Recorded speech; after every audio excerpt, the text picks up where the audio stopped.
Sensin nedensizlikler içindeki nedenim. Ben razıyım ödemeye en ağır bedeli. Döndü başım seninle, oldum divane deli. Üzülürüm sensiz bir hiç ruhum ve bedenim.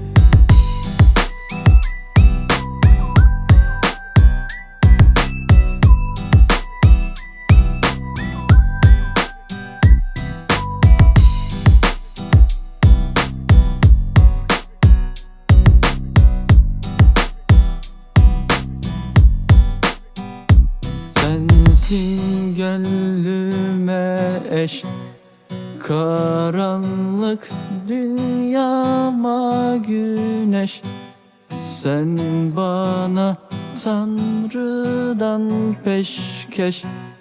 Hep yanımda olsan keşke. Sensin nedensizlikler içinde